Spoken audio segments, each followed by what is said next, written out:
Well, I first of all want to thank you for giving me your precious time on a Saturday when you could have been spending that time with your families and enjoying your weekend. You guys are our family. So thank you very much. I really appreciate that. Gentlemen, I'm going to share with you the story of my country, Somaliland. It's a story that needs to be told. It's a story that needs to have the truth told about it. I will give you a brief so you'll have something, reference document. But I will share with you the reality of the Horn of Africa, the Somali Horn of Africa, a horn that is very troubled, an area of the world that has known a lot of conflict and which we hope will stabilize and become an area of the world where children can grow in peace, where our youth can be educated, where we can develop our trade and our relationships stronger. We can become a commercial hub. But before that happens, we need peace.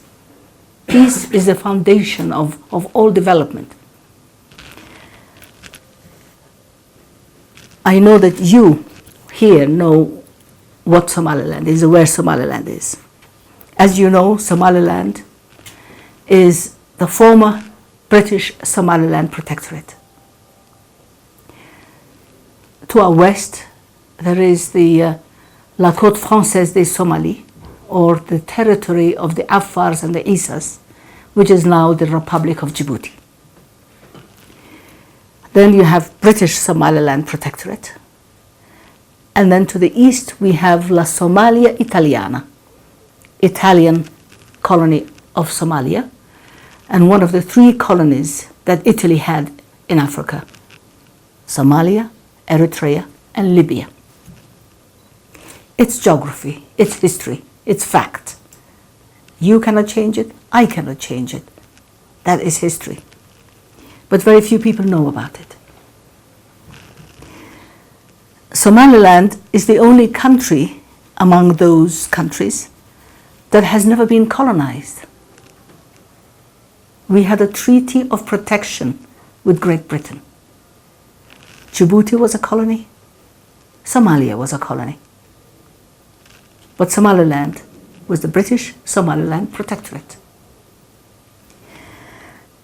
That is very important because as a protectorate, we have always been sovereign.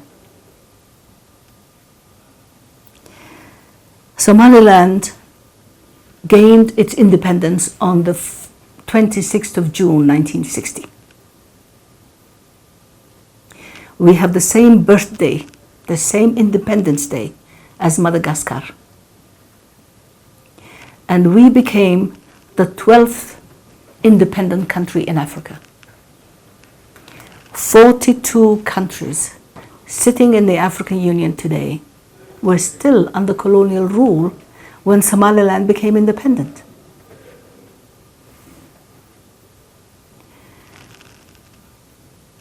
We have, because Somaliland had its sovereignty, we had a very powerful national movements that were campaigning for the independence of all nations. There was the wind of change, the wind of freedom in the late 50s, in the mid 50s, and the time of Kwame Nkrumah, Julius Nyerere, and Jomo Kenyatta, Hastings Banda. These are the people who were campaigning for the independence of the African countries. And the vision at that time was when these African countries would become independent, then they would form the great Pan-African movement. Our people in the 50s had that vision of unity, of cooperation. Because unity is strength. Unity brings economic power. It encourages trade. Unity, wanting to unite African nations, was not something that was imposed on us, but it was something that was born out of our leaders, from our leaders, encouraged from our leaders.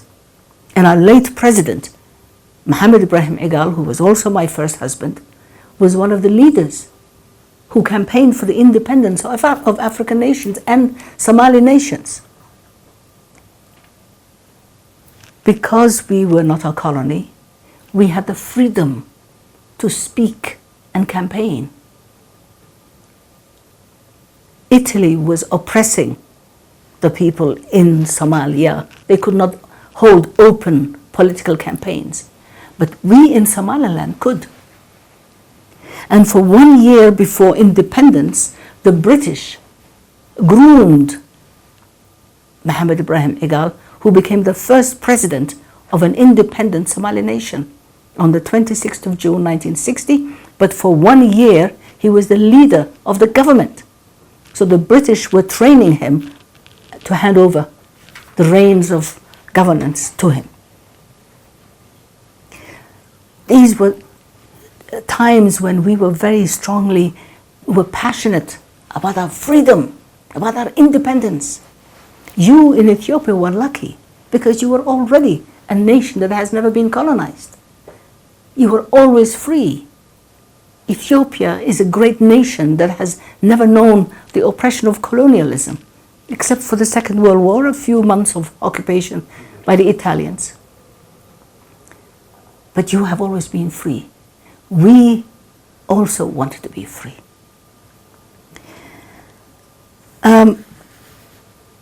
When Somaliland became independent and the date was signed for the independence of Somaliland, we began to campaign for the other Somalis. And the first ones were the ones in Somalia. And the agreement was that when the two Somali nations would become independent, they would unite to form the basis, the foundation upon which future Somali nations would also join. Somaliland, therefore, is the firstborn, is the senior nation, is the first fully sovereign Somali nation. I am repeating that 20 times because that is the fact. I am repeating that because our neighbor Somalia, who is a junior partner, who became independent 1 week after Somaliland, somehow has given itself a position of owning Somaliland,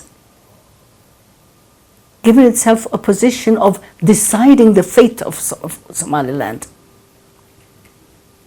Where that has come from, we don't know, because Somalia has never owned Somaliland, has never won Somaliland, has never bought Somaliland. We were two independent sovereign nations who voluntarily united. Somalia, being the second independent Somali nation, somehow did not respect the Act of Union between former British Somaliland and former Italian Somalia. The Act of Union that should have formalized our union was never signed, was never approved by the parliaments of the two nations. When there was a plebiscite, a referendum, they froze it because the referendum showed that the people of Somaliland did not accept the terms that Somalia had included in the Act of Union. So in fact, Somalia and Somaliland have never united formally. It was never a formal union. There was never a signed contract. There was never a marriage. It was an informal partnership. Many people refer to Somaliland as a country that is splitting, fragmenting from Somalia. It is not.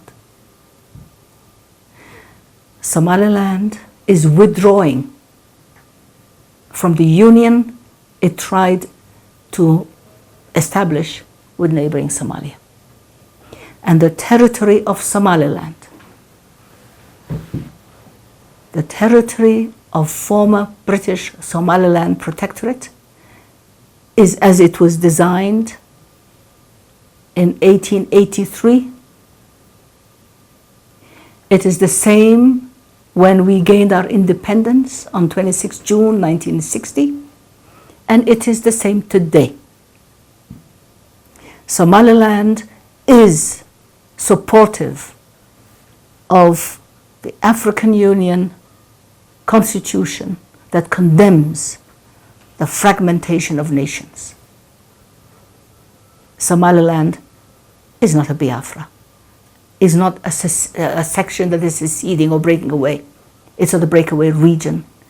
It's an entity in itself, a country of Somaliland. I will give you a map. Our union is similar to the union that we had with the union that Gambia and Senegal had, exactly the same. Senegal was French, Gambia was British. Same ethnic people on both sides of the river. They united. They did not need the permission of anybody to unite. And after 6 months, it did not work. And they said, well, we were better as friends and neighbors. Let us go back to our status before the union. And they separated. They were only Senegambia for 6 months. When they separated, the world did not punish Gambia, did not punish Senegal. Their decision to unite was respected. Their decision to separate was also respected. This is exactly what happened between Somaliland and Somalia. The world accepted our union, but is not respecting our separation. Our separation came because our union failed. Our people were oppressed. Trade was moved from Somaliland to Somalia. Banking was moved. Diplomatic presence was denied in Somaliland. Our ports, our schools, our hospitals became shut down. And when the oppression intensified, they took punitive military measures. In fact, there was an attempted coup to separate. The father of Ambassador Salam was a leader of the coup that was attempted on the 10th of December 1961. 1961. I was there because I was wounded.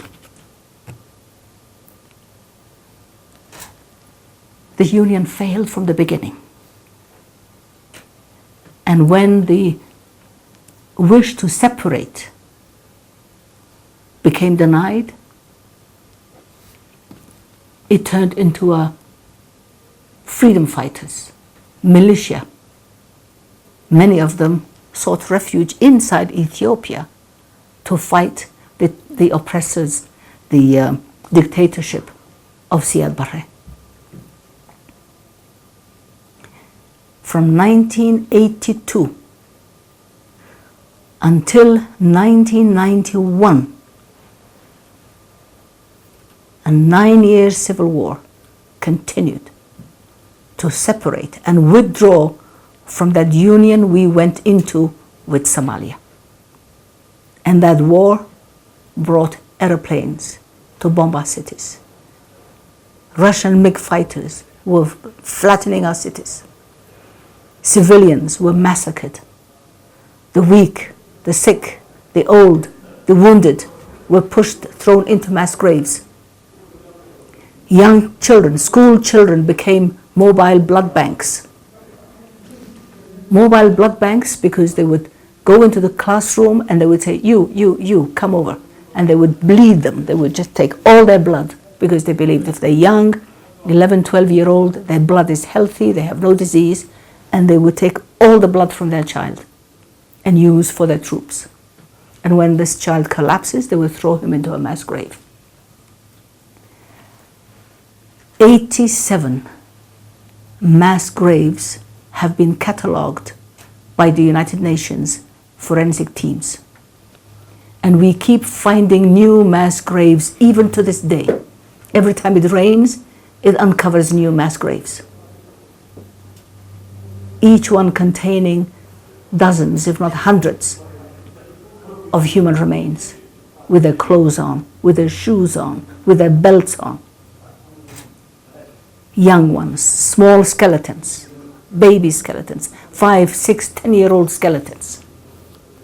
What is the military danger of killing a 5-year-old because he or she is from Somaliland?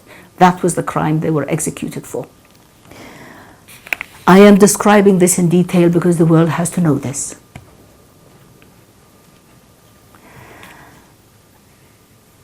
In 1991, 9 years after our civil war ended, we defeated the troops of Siad Barre. Ambassador, Minister Abdullahi was another freedom fighter at that time, in the bush. Once the military aggressions were ousted, we began to rebuild our country. But before we could do that, we offered a general amnesty to all our people. All the clans, traditional elders, sultans, chiefs, leaders of Somaliland agreed on 2 things. The unanimous separation from Somalia. 2, their peace among themselves. No enmity, who was with who was fighting what. General amnesty. And that general amnesty also included the troops, about 30,000 troops of Somalia were still inside Somaliland territory and were as prisoners. And for 3 months, those soldiers who were captive, who were prisoners of war, were not shot, were not killed, were not starved. They were protected for 3 months. They were given food, they were given water. A Somali gives you water, he's giving you his life. We shared whatever we had with them. And once we secured a safe corridor, we said, go home. Just go back to Somalia. That is the best thing that we ever did. We could have denied them food. We could have denied them water. Within days, they would all have been dead. The crows would have had a feast. The hyenas would have had a feast. But that would have been the wrong thing to do. We started to rebuild our country. We brought our people back from refugee camps. The biggest refugee camp in East Africa was inside Ethiopia. Harta Sheikh. Ethiopia protected our weak, our sick, our refugees, protected them from other Somalis who were bombing them. You gave 1 million of our people protection, and we will always, always be appreciative and grateful for that. Others went to Yemen, others went to Djibouti, some went to Europe and as far as they could go, running away from an enemy who was their brother, another Somali. A Somali killing a Somali. We rebuilt our country with whatever we had left. There was no Marshall Plan, there was no, what was that name? There was no plan to rebuild Somaliland. We built it ourselves. There's no IMF. There was no peace dividend. There was no international support to rebuild Somaliland. There was no World Bank. There was no IMF. There was no bilateral aid. We did it with what we had and as best as we could. We developed our constitution. We established law and order. We demobilized our powerful militia that defeated Siad Barre. Not with international troops, but we did it our way, the traditional way. We disarmed our very powerful militia with less than $100,000, paid for by the people, by the community themselves. Our neighbor Somalia has had every nation support it and has failed to demobilize its Shabab and its militia. 28 international nations have been in Somalia. Americans have been there, the Germans were there, the Brits were there, the Ethiopians are there, the Djiboutians are there, the Kenyans are there, the Ugandans are there, the Rwandans are there, the Burundians are there, the Pakistanis were there. 28 nations have given their sons and the blood of their sons to protect Somalia, inside Somalia. And a victory is still not in sight. I don't know how many Ethiopian troops have died there. I don't know how many Americans have died there. Anybody who has watched Black Hawk Down will see the Marines who were dragged in the streets. Today it is Somalia refugees who are in Kenya, Dadaab, who are protected by Kenyans in Kenya.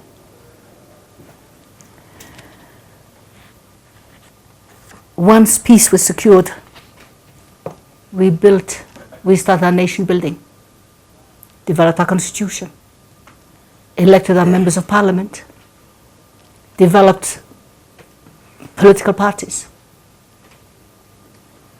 held a referendum in 2001, attended by international observers, to decide, to ask the people, do you approve the constitution? And do you approve the separation from Somalia? And 97% of our people said, no more Somalia. My government, the government of Somaliland, is respecting the will of the people, the will of 97% of our people who said, no Somalia. Since then, we have held 5 peaceful presidential elections. Our current president, Musa Bihi, who was elected in 97, was elected, and I will give you the figures, 305,909 votes. He had 55% of the registered votes. Formaggio next door was elected with 184 votes.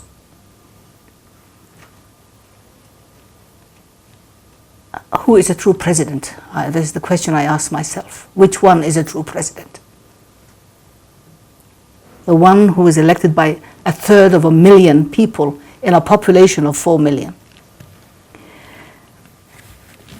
By the way, the land of Somaliland is bigger than 18 countries in Africa. Because many people think it's a small country. We are bigger than 18 countries. Our coastline is 850 kilometers long and pirate-free 850 kilometers coastline. When right next door in Somalia, in the tip of the Horn, in that region that calls itself Puntland now, Mijertenia, is known as the world's most pirate-infested waters in the world. So right next door is the most pirate-infested waters, where ships are pirated, where people are taken hostage.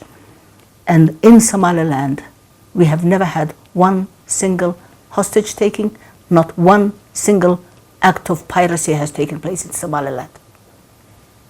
And in the last 28 years that Somaliland has separated from Somalia, we've had one act of terrorism in 2008, instigated, of course, by neighboring Somalia. When Somalia experiences several terrorist acts a week, if not a day. The president of my country, Somaliland, controls the entire country of former British Somaliland Protectorate. All 175,000 square kilometers of it. The president of Farmajo does not even control one street. Even his presidency is protected by Amazon. Protected for him.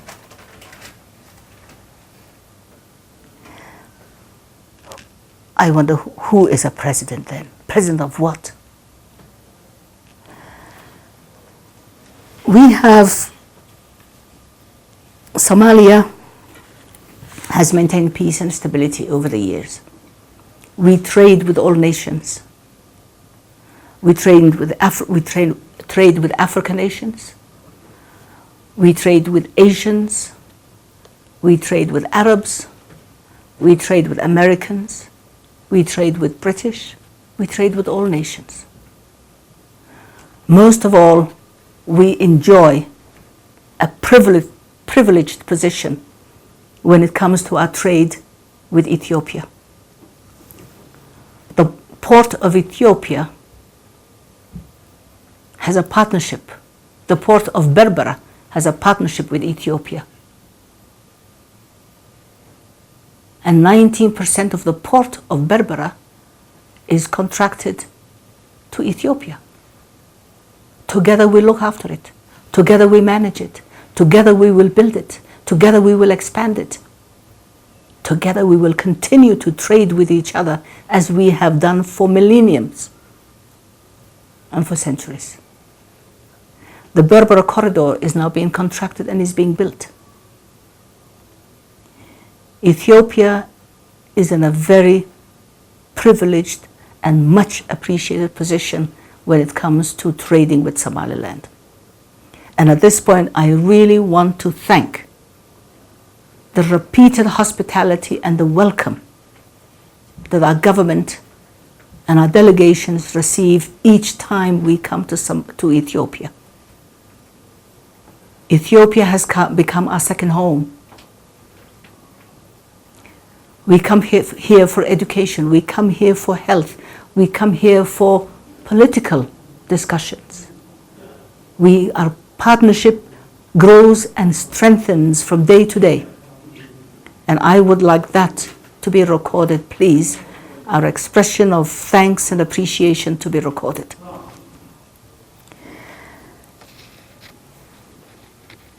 Recently, our president and his delegation traveled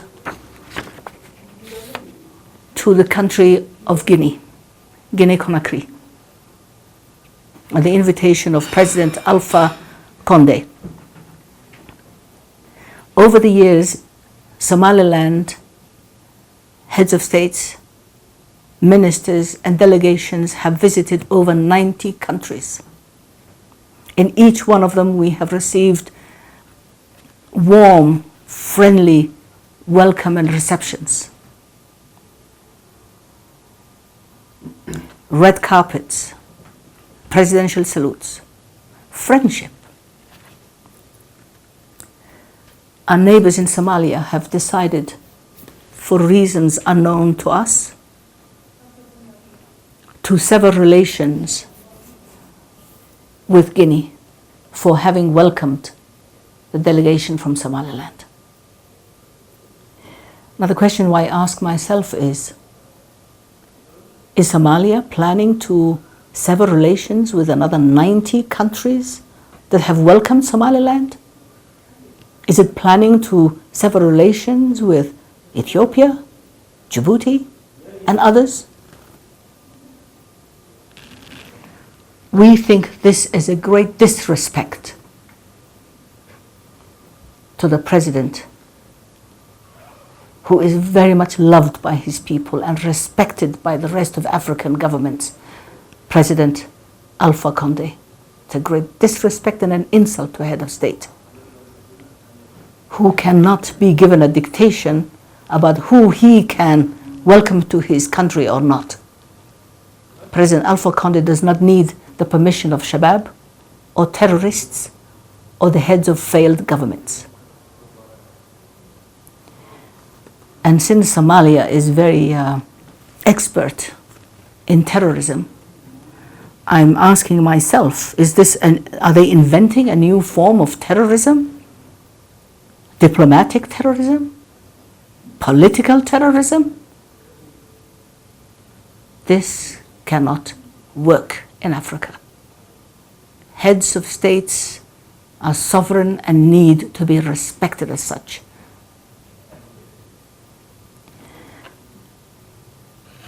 The world considers us to be still part of Somalia. When we united with Somalia, Somalia was one country.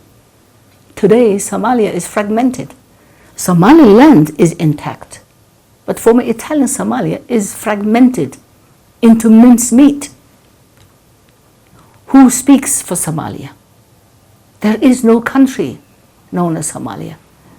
It's little fiefdoms and little warlords who control sections of it. Who in their right mind would reunite with a failed state like Somalia? And for the record, Somaliland respects the territorial integrity of nations. We don't believe in fragmentation. We don't believe in secession. We don't believe in splintering a nation. Borders must remain as in the Constitution of the African Union, as they were at the time of independence, like Somaliland. And the only just thing to do is that since there is no Somalia, no intact Somalia, no government in Somalia, when Somaliland has been peaceful for 28 years, that's a long track record. There is no going back. There is no reunion with Somalia. We need to have dialogue to establish good neighborly relations, and Somaliland, from its position of strength, is ready to dialogue on how we can turn our region into a peaceful region. We're willing to dialogue, and as the special envoy of Somaliland for the peace dialogue, we're ready to talk to Somalia anytime about establishing peace and neighborly, and I will repeat, neighborly relations as two separate, independent nations. Somaliland will not be dictated to. Somaliland is not part of Somalia. Somaliland is not part of the federal or so-called federal government of Somalia. Somaliland is a sovereign country, and the international community needs to come to terms with that. I am going to give you this because, gentlemen, this is the Independence Declaration of Somaliland from Her Majesty Queen Elizabeth II, who is still alive today. This is history.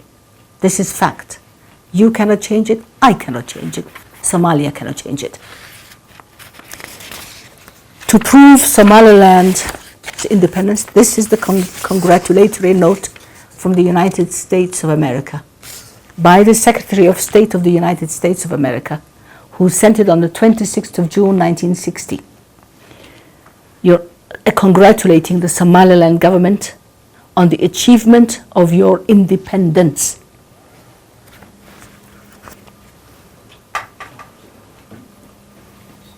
Yeah, on the achievement of your independence in 1960.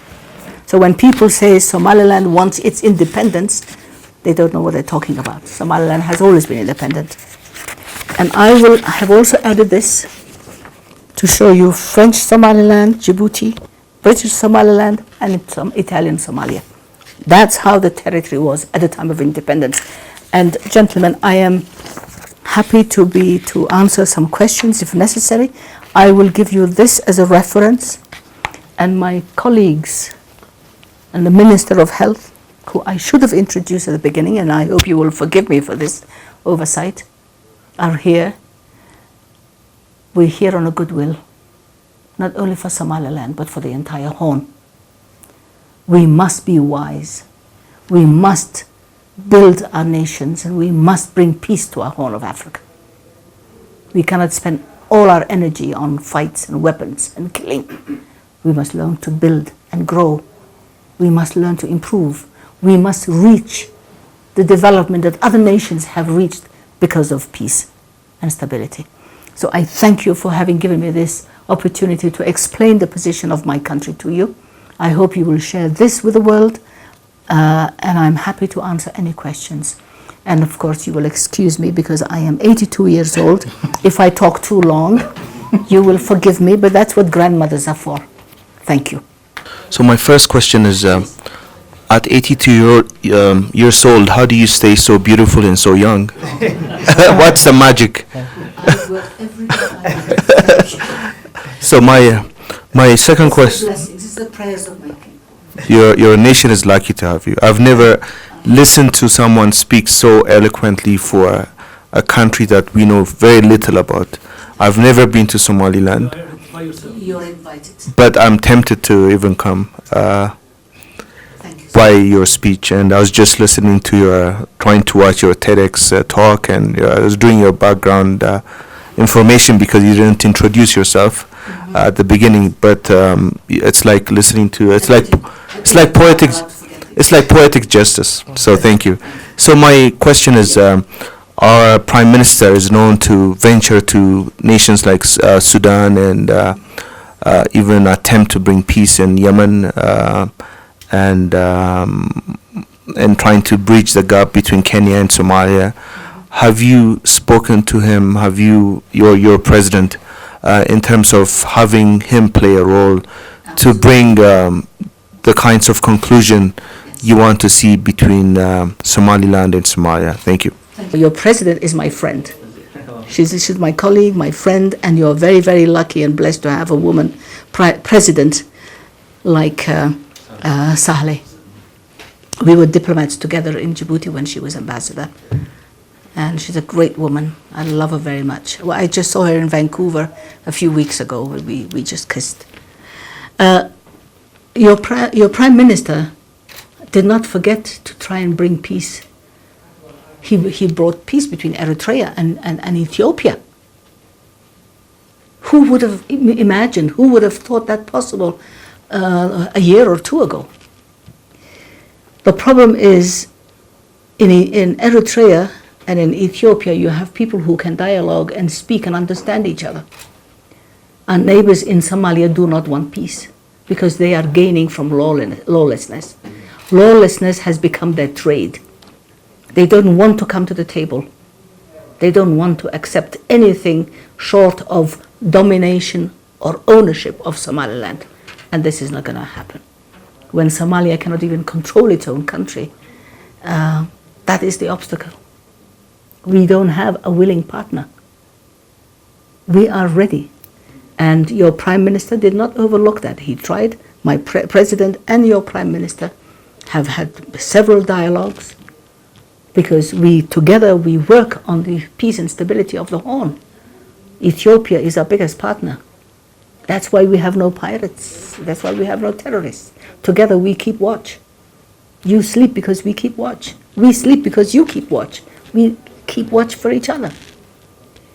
Our partners, our neighbors in Somalia do not want peace. Thank you. Regarding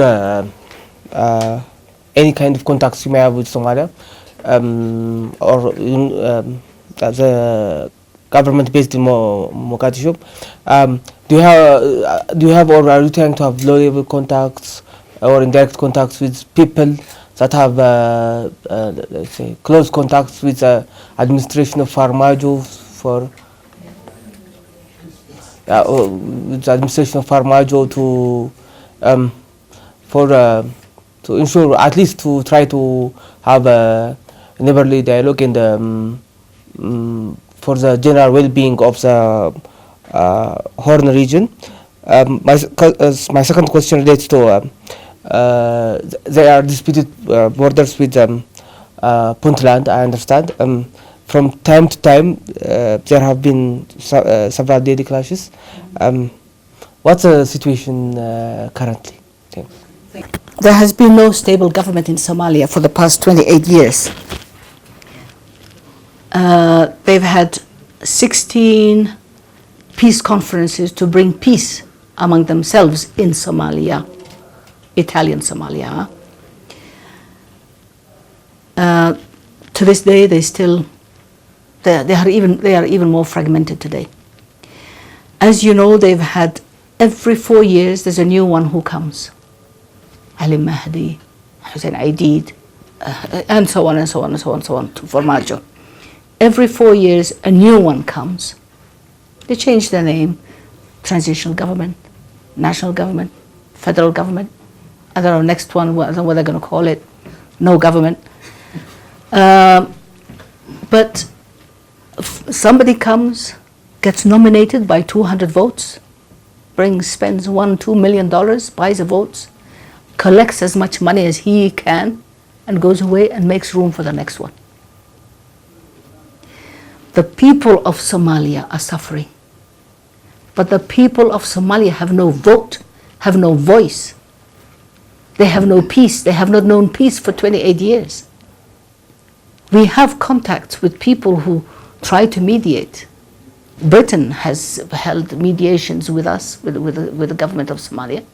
Turkey, twice. The Emirates, the Egyptians have tried. Everybody has tried. But Somalia does not want peace. Now, when it comes to the region that is referred to as Puntland, is the region of Migertenia. You know, in the Somalia Italiana, if you look at all the regions, Mudug, Migertenia, Banaadir, and Bay, Bakol, these are all the regions.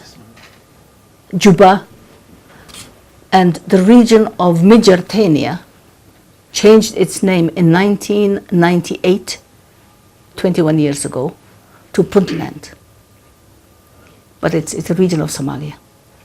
And of course, because it's the nearest one, the one that we have a border with, there are always skirmishes and there are always aggressions.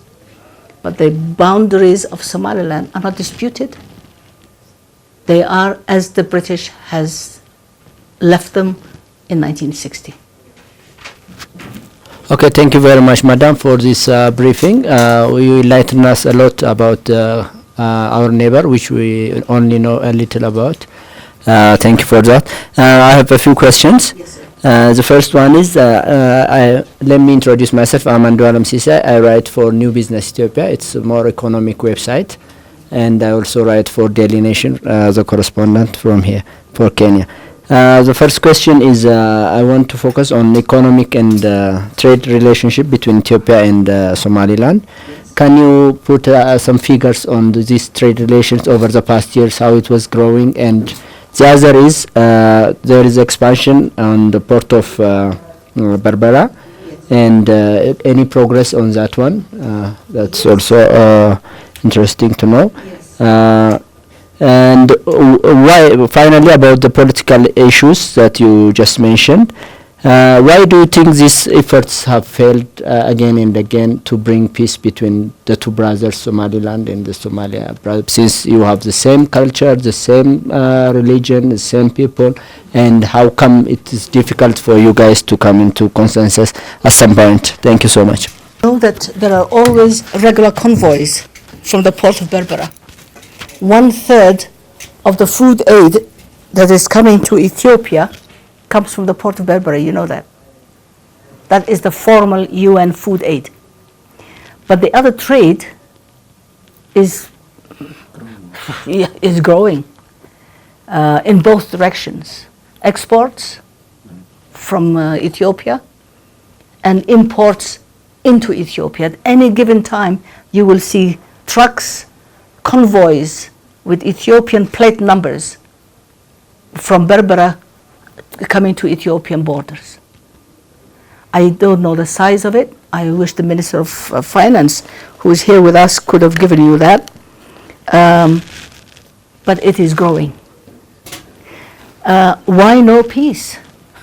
The same question.